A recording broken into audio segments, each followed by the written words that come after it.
Hello student, आज हम लोग बात करेंगे एयर थेरेपी के बारे में। तो एयर थेरेपी, जिसको हम एरोथेरेपी के भी नाम से जानते हैं, ये एक नेचुरल ट्रीटमेंट मेथड है जिसमें फ्रेश और क्लीन एयर का यूज़ करके हेल्थ इम्प्रूव की जाती है, डिजीज़ को प्रिवेंट किया जाता है और कई डिसऑर्डर्स का ट्रीटमेंट सपोर्ट किया जाता है। जब हम बात करते हैं नेचुरोपैथी की, तो नेचुरोपैथी में एयर को मीन्स दैट वायु को पंच महाभूत मतलब 5 तत्वों में से एक बहुत इम्पॉर्टेंट तत्व में रखा गया है, जो हमारी लाइफ के लिए बहुत ज़रूरी होते हैं। हर एक लिविंग ऑर्गेनिजम्स, कोई हो, ह्यूमन्स हो, एनिमल्स हो, प्लांट्स हो, सबको सांस लेने के लिए मतलब रिस्पायरेशन करने के लिए, मेटाबॉलिज्म्स के लिए या फिर एनर्जी प्रोडक्शंस के लिए एयर की ज़रूरत होती है। दिन हो या फिर रात हो, हर एक टाइम में एयर का जो कंपोजिशन होता है उसमें थोड़ा बहुत डिफरेंसेस होते हैं। यही डिफरेंसेस फोटोसिंथेसिस, रिस्पायरेशंस, टेम्परेचर्स और ह्यूमिडिटी की वजह से होता है। ये चेंजेस बॉडी पर भी अलग अलग इफ़ेक्ट को डालते हैं। एयर थेरेपी का मेन एम है fresh outdoor air, deep breath and proper ventilations के थ्रू बॉडी और माइंड्स को हेल्दी बनाए रखना।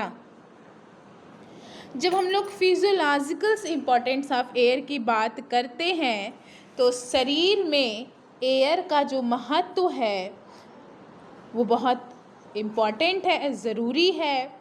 एयर बॉडी के सभी वाइटल्स फंक्शन को मेंटेन करने के लिए बहुत इसेंशियल होता है। जब हम सांस लेते हैं, ऑक्सीजन लंग्स में जाती है और ब्लड के थ्रू बॉडी के हर एक सेल तक पहुंचती है, तो सेल ऑक्सीजन का यूज़ करके सेलुलर रिस्पायरेशंस कहते हैं, और इसी सेलुलर रिस्पायरेशन से क्या होती है, एटीपी मतलब एनर्जी का फॉर्मेशन होता है। एनर्जी बनने के बाद कार्बन डाइऑक्साइड वेस्ट प्रोडक्ट के रूप में बनती है, जो कि जब हम सांस को छोड़ते हैं तो बॉडी के बाहर निकलती है। इस प्रोसेस से ब्लड के एसिड बेस बैलेंसिंग मतलब पीएच मेंटेन होती है। फ्रेश एयर के बेनिफिट्स होते हैं, ये हमारी बॉडी के टेम्परेचर्स को रेगुलेट करती है, मतलब जो स्वेटिंग है उसके थ्रू हमारी बॉडी के टेम्परेचर्स को मेंटेन करेगी, लंग्स और हार्ट को हेल्दी बनाएगी, ब्लड सर्कुलेशंस को इम्प्रूव करेगी, सेल को प्रॉपर ऑक्सीजन सप्लाई देती है, स्ट्रेस और एंजाइटी को कम करती है, कंसंट्रेशंस को इम्प्रूव करती है, स्लीप क्वालिटी को बेटर बनाती है और नर्वस सिस्टम को रिलैक्स करती है। अब हम लोग इसके प्रिंसिपल्स के बारे में पढ़ेंगे। तो प्रिंसिपल्स मतलब एयर थेरेपी के सिद्धांत। तो एयर थेरेपी का बेसिक प्रिंसिपल है fresh air is essential for good health while polluteds are causing to disease. मतलब फ्रेश एयर बॉडी में ज़्यादा ऑक्सीजन्स प्रोवाइड करेगी, कार्बन डाइऑक्साइड्स और मेटाबॉलिज्म्स, जो मेटाबॉलिक वेस्टेज है वो बॉडी से रिमूव करने में हेल्प करेगी, डीप ब्रीदिंग से लंग्स की कैपेसिटी को बढ़ाएगी, ब्लड सर्कुलेशंस को इम्प्रूव करेगी, इम्यूनिटी को स्ट्रॉन्ग करेगी और बॉडी में फ्रेशनेस और वाइटलिटी बढ़ाएगी। इसलिए घर हो या हॉस्पिटल हो या स्कूल हो या फिर कोई ऑफिस है, वहाँ पे हमें प्रॉपर वेंटिलेशन बहुत महत्वपूर्ण होते हैं। मेथड्स होता है, एयर थेरेपी के कुछ मेथड्स होते हैं, जिसमें सबसे पहले आता है हमारा एयर बाथ, जिसको हम वायु स्नान के नाम से जानते हैं। प्योर या फिर बॉडी के किसी भी पार्ट को फ्रेश एयर में एक्सपोज किया जाता है 10 से 30 मिनट के लिए। सबसे बेस्ट टाइम है अर्ली मॉर्निंग्स या फिर इवनिंग, जिसका बेनिफिट होगा ब्लड सर्कुलेशंस को इम्प्रूव करना, स्किन एक्टिव होती है, इम्यूनिटी बढ़ती है और बॉडी फ्रेश फील करती है। ब्रीदिंग एक्सरसाइज मतलब डीप ब्रीदिंग्स या फिर प्राणायाम। डीप ब्रीदिंग्स अनुलोम विलोम और कपालभाति जो है वो हमारे लंग्स के एक्सपेंसेस को बढ़ाती है, ऑक्सीजन इनटेक इंक्रीज होता है, रिस्पिरेटरी मसल्स स्ट्रॉन्ग होते हैं, स्ट्रेस और एंजाइटी कम होती है और माइंड्स काम होती है। फिर आता है हमारा आउटडोर वॉकिंग एंड एक्सरसाइज। अगर आप वॉक कर रहे हो, बाहर जाके जॉगिंग कर रहे हो, योगा कर रहे हो, साइकिलिंग कर रहे हो, तो आपकी ऑक्सीजन की कंजप्शंस बढ़ सकती है। जो हमारा हार्ट है वो हेल्दी रह सकता है, लंग्स स्ट्रांग हो सकती है और कार्डियोवैस्कुलर फिटनेस में भी क्या हो सकती है, इम्प्रूवमेंट्स हो सकती है। चौथी चीज़ इज़ वेरी इम्पॉर्टेंट है ओपन एयर लिविंग, जहाँ पे हम वेल वेंटिलेटेड रूम में सोना, आउटडोर इन्वायरमेंट्स में ज़्यादा टाइम एक्सपेंड करना, अच्छी नींद लेना, मेंटल रिलैक्सेशन और स्ट्रेस के रिडक्शंस के लिए it is very beneficial. Air fanning या फिर aeration means that natural breeze या फिर फैन की हवा बॉडी पर चलाई जाती है, जिससे कूलिंग इफ़ेक्ट हो, रिफ्रेशमेंट्स हो और कंफर्टेबल फीलिंग आ सके। Sun air bath, fresh air sunlights का कॉम्बिनेशन, जिससे विटामिन डी सिंथेसाइज हो, हमारा बोन्स स्ट्रॉन्ग हो, बेटर इम्यूनिटी हो, हेल्दी स्किन हो और ओवर्स और वेल बीइंग। अब हम लोग इसके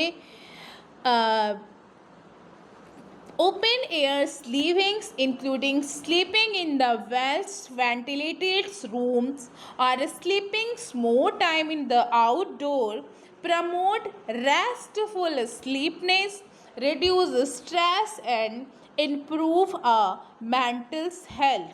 अब हम लोग बात करेंगे इसके थेरेपिक यूज़ का, मतलब इसके चिकित्सक उपयोग के बारे में जानेंगे। तो एयर थेरेपी के बहुत सारे थेरेपिक एप्लीकेशंस है, जो कि किसी चीज़ बीमारी को प्रिवेंट्स करना या फिर किसी भी बीमारी को सही करना, कर्वेटिव्स और प्रिवेंटिव्स हेल्थ केयर होता है। अगर किसी को अस्थमा हो, ब्रोंचाइटिस, साइनस या फिर एलर्जी हो, वहाँ पे ये बेटर लंग्स वेंटिलेशन और इम्प्रूव ऑक्सीजन एक्सचेंज करेगा। ये जो है, अगर किसी को कार्डियोवैस्कुलर डिजीज़ हो तो उसमें ब्लड सर्कुलेशंस को इम्प्रूव करेगा, ब्लड प्रेशर्स के कंट्रोल्स में हेल्प करेगा और हार्ट को ज़्यादा ऑक्सीजन मिलती है। जब हम बात करते हैं मेंटल हेल्थ की, तो अगर किसी को बहुत ज़्यादा स्ट्रेस की कंडीशन हो, एंजाइटी हो, डिप्रेशन हो या फिर नींद नहीं आ रही हो, तो उसके लिए भी एयर थेरेपी बहुत बेनिफिशियल होता है, उसके इमोशनल हेल्थ को इम्प्रूव करता है। किसी को स्किन डिजीज़ हो, स्किन कॉम्प्लेक्शंस को इम्प्रूव करना है, एक्ने में हेल्प करनी है, वुंड हीलिंग को फास्ट करना है, तो वहाँ पे भी एयर थेरेपी बहुत बेनिफिशियल होती है। मेटाबॉलिक डिसऑर्डर्स, जैसे किसी को ओबेसिटी हो, डायबिटीज़ हो, तो वो मेटाबॉलिज्म्स को इम्प्रूव करता है और ऑक्सीजन यूटिलाइजेशंस को बेटर करता है, इम्यूनिटी को बढ़ाता है, डाइजेशंस को इम्प्रूव करता है, एनर्जी इंक्रीज करता है और ओवरऑल हेल्थ को बेटर करता है। कुछ सावधानियों का हमें ध्यान देना चाहिए, जैसे बहुत ठंडी हवाओं से बचना चाहिए, पॉल्यूटेड एयर में कभी भी थेरेपी नहीं लेनी चाहिए, डस्ट है, स्मोक है या फिर इंडस्ट्रियल फ्यूम को अवॉइड करना चाहिए। हैवी मील्स के बाद तुरंत ही हमें एयर थेरेपी नहीं लेनी चाहिए। अगर आपको बहुत कोई बीमारी है तो डॉक्टर्स के एडवाइस के बिना नहीं करना चाहिए। रिस्पिरेटरी पेशेंट को स्ट्रॉन्ग स्वेन, सडन टेम्परेचर, टेम चेंजेस से हमेशा बचना चाहिए। हम लोग कुछ scientific basic of the air के बारे में पढ़ेंगे कि फ्रेश एयर क्या करता है, कैसे it is a very beneficial to अस।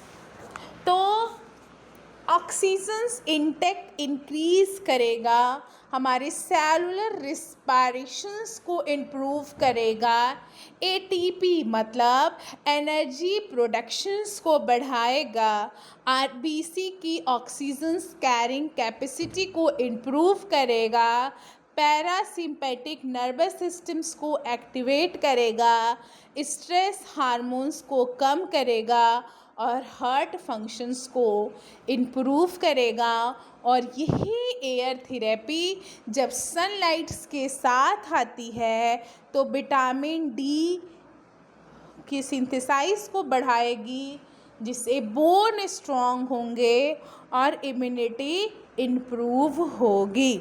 अब हम बात करेंगे कंपोजिशंस ऑफ एटमॉस्फेरिक, जो हमारा वायुमंडल है वो उसमें क्या क्या प्रेजेंट होता है या फिर कौन कौन सी गैस प्रेजेंट होती है।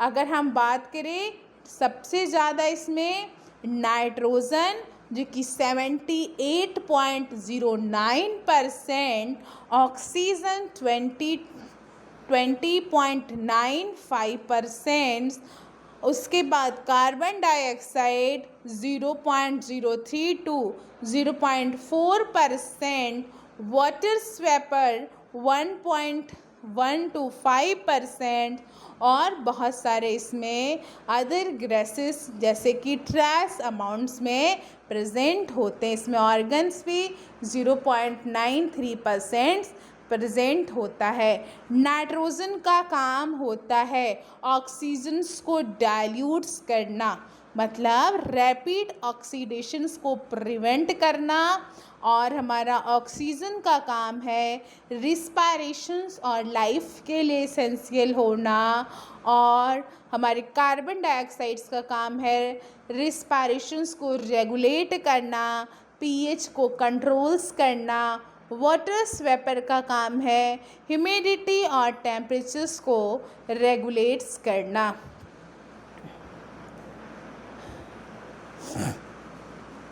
अब हम लोग अगर इसके मेडिकल थेरेपिक इम्पॉर्टेंस के बारे में बात करें तो मॉर्निंग में, मतलब मॉर्निंग एयर को सबसे हेल्दी एयर के रूप में जाना गया है, क्योंकि ये फ्रेश होती है, पॉल्यूटेड कम्प्लीटली कम होती है, ऑक्सीजन ज़्यादा होता है और माइंड फ्रेश होती है। तो best time for your yoga, pranayama, meditations, mornings walk and the exercise, दिन की जो हवा होती है वो सुटेबल्स होती है for your outdoors work, exercise and the naturals therapy जो कि एनर्जी को बढ़ाती है, मेटाबॉलिज्म्स को इम्प्रूव करने का काम करती है। नाइट्स एयर जो है, रात की हवा, suitables for your relaxation and the sleep therapy, because of that rooms में प्रॉपर वेंटिलेशन होना चाहिए, वरना कार्बन डाइऑक्साइड्स एक्यूमुलेशन हो सकता है और you feel in A discomfort and the drowsiness feel कर सकते हो। अब अगर हम बात करें कि what is the difference between in the day and the night composition of the air, तो दिन के समय में एयर से फोटोसिंथेसिस होती है, but when we are talk about in the nights time, those times in respirations photosynthesis is stop and the respiration is occurred. इसमें day के टाइम में प्लांट्स हमारा कार्बन डाइऑक्साइड्स को एब्जॉर्ब करता है, बट व्हेन नाइट टाइम जो है plant सिर्फ रिस्पायरेशंस करता है। ऑक्सीजन लेवल्स डे टाइम में थोड़ा ज़्यादा होता है, बट रात के समय हमारा ऑक्सीजन लेवल बहुत कम होता है। कार्बन डाइऑक्साइड्स बहुत कम होती है in the day time, but रात को कार्बन डाइऑक्साइड्स बढ़ जाती है। ओजोन ज़्यादा होता है इन द डे टाइम और रात के समय ओजोन कम होता है। दिन के समय टेम्परेचर ज़्यादा होता है, बट नाइट टाइम में टेम्परेचर लो हो जाती है। दिन के समय में ह्यूमिडिटी कम होती है और रात को ह्यूमिडिटी बढ़ जाती है। दिन में मेटाबॉलिज्म्स एक्टिव रहता है और रात के समय बॉडी रिलैक्स मोड में जाती है। दिन के समय में अलर्टनेस जो होती है वो ज़्यादा होती है और रात के समय स्लीप और रिलैक्सेशंस इम्प्रूव होती है। ऑल ओवर जितना हम लोगों ने जाना, एयर थेरेपी एक सिंपल, नेचुरल, नॉन इन्वेसिव और कॉस्ट इफ़ेक्टिव थेरेपी है जो फ्रेश एयर, डीप ब्रीथिंग और प्रॉपर वेंटिलेशन के थ्रू बॉडी को हेल्दी बनाती है। ये लंग्स, हार्ट्स, नर्वस सिस्टम और इम्यूनिटी के स्ट्रेंथ को बढ़ाती है, ऑक्सीजन की सप्लाई को इम्प्रूव करती है और फिज़िकल के साथ साथ ये मेंटल हेल्थ को भी सपोर्ट देती है। अगर हम एटमॉस्फेरिक एयर के कंपोजिशंस और डे नाइट एयर में चेंज को समझकर सही समय पे अगर हम एयर थेरेपी का यूज़ करें तो हम डिज़ीज़ से प्रिवेंट, हेल्थ मेंटेनेंस और होलिस्टिक हीलिंग्स के लिए बहुत अच्छा रिज़ल्ट्स मिल सकता है। तो रूम आज हम लोगों ने बेसिक ऑफ एयर थेरेपी के बारे में पढ़ा है। अब हम लोग नेक्स्ट क्लास में इसके बारे में थोड़ा बहुत और जानेंगे। हम लोग एटमॉस्फियर्स के लेयर के बारे में जानेंगे और उन लेयर के बारे में हम लोग क्या करेंगे, डिस्कशन करेंगे। Thank you so much for coming in the class.